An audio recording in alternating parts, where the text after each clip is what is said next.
Hey, I'm Oscarito, and this is the movie Mountainhead.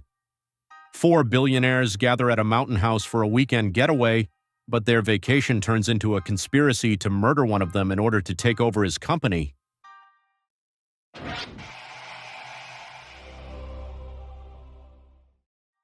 The movie opens with news reports about violent riots breaking out worldwide, triggered by new AI-powered features on the social media platform Tram.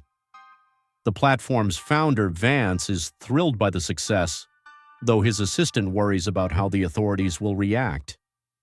Vance calls his friend Hugh, who's invited him for a weekend at his new mountain house at 6,400 feet elevation. They discuss the presence of Jeff, another friend in their group. The host also informs Randall, the fourth member of their billionaire crew, who's just learned from doctors that he has cancer and has at most 15 years to live, maybe 5 if he's unlucky. Upon arriving at the house, the friends chat cheerfully, exchanging thoughts about world events and personal matters. Soon, Vance arrives. Despite past disagreements, all four are happy to see each other. They discuss the rollout of updates to Tram that allow users to generate realistic deepfakes using AI, which is causing riots worldwide. Jeff, Vance's main ideological opponent, explains how the platform is being used for hate speech, calls to illegal action, and other scams, but worst of all, nobody's posting cats anymore. Vance counters that when the Lumiere brothers train first appeared on screen, it scared the first viewers, but nobody banned cinema. Same thing here, they just need to wait out the initial shock. Vance wants to buy out Bilter, Jeff's creation, a new high-quality artificial intelligence system. However, Jeff sees this offer as an attempt to screw him over, which he signals through unambiguous nonverbal gestures. Unable to reach consensus, the friends head out to the snowy slopes, not to get a Christmas tree, but to ride snowmobiles. During a walk, Vance secretly tells Randall that he needs Jeff's neural network to fix the deepfake problem.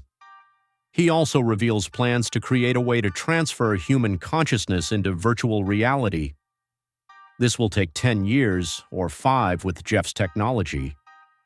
The dying Randall is interested in the prospect, wanting to become the first person whose consciousness gets digitized.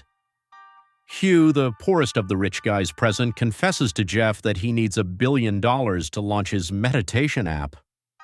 The foursome climbs to the mountain peak, where Hugh performs a symbolic ritual, writing each person's net worth in billions on their chest with a marker: 220 for Vance, 63 for Randall, 59 for Jeff. Hugh himself only has 521 million, making him the poor relative at this celebration of wealth. Back at the house, Vance gets a phone call informing him that about 400 people died in an incident provoked by their app. He orders his team to deny all accusations. Jeff overhears the conversation and doesn't share his friend's belief that the ability to create any content with impunity is the key to bringing all people together. On the contrary, fake news adds fuel to the fire of ancient hatred. The friends watch news about other cases of mass killings during riots provoked by deepfakes. Someone spread news about planned desecration of holy sites, which triggered a violent response. Vance doubts whether the footage of riots and murders is even real. His neural network is excellent at generating such videos. Meanwhile, Jeff's stock price is skyrocketing.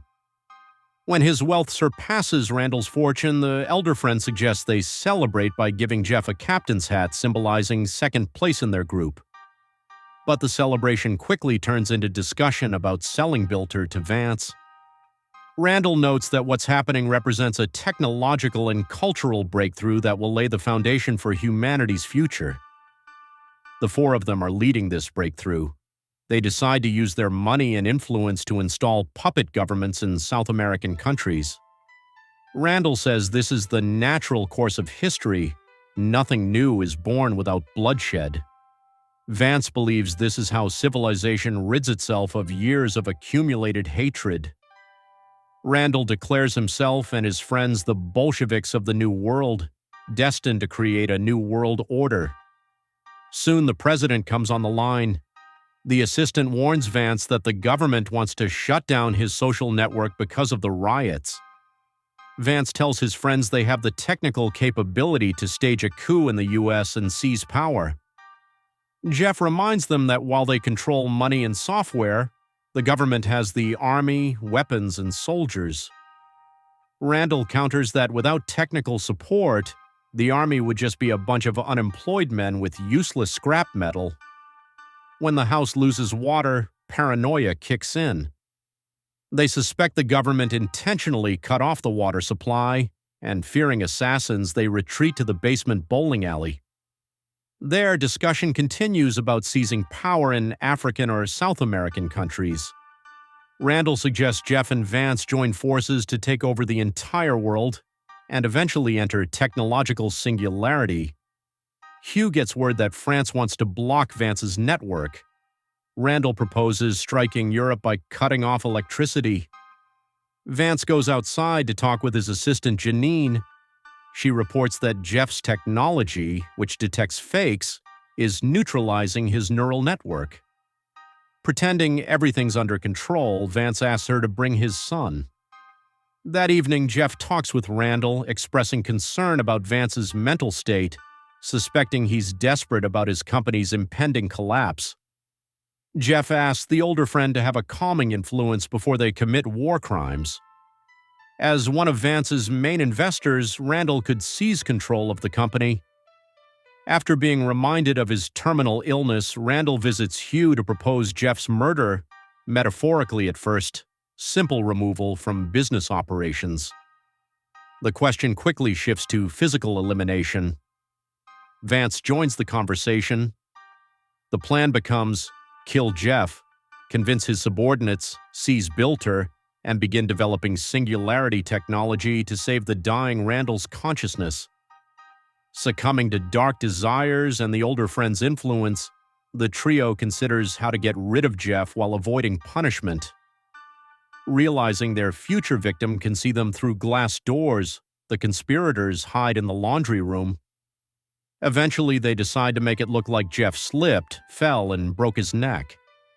That evening, throwing nuts from the upper floor into the stairwell, they call their friend to the railing to show him something interesting. Hugh pushes Jeff in the back, but not hard enough, then plays it off as a failed joke. The other conspirators tell the host it's not funny.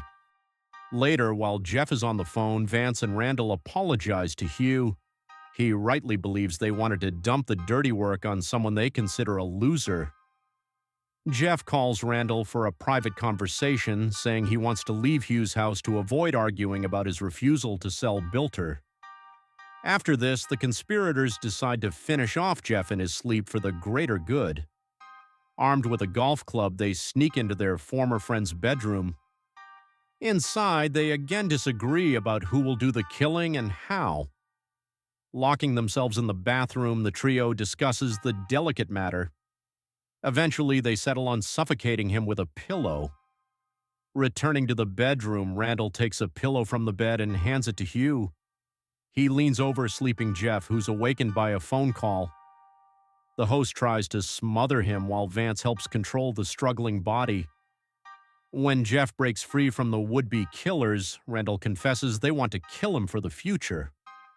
The three conspirators grab him and drag him to the bathtub to drown him. But he breaks free again, and after an awkward conversation and an inaccurate golf club swing, he escapes.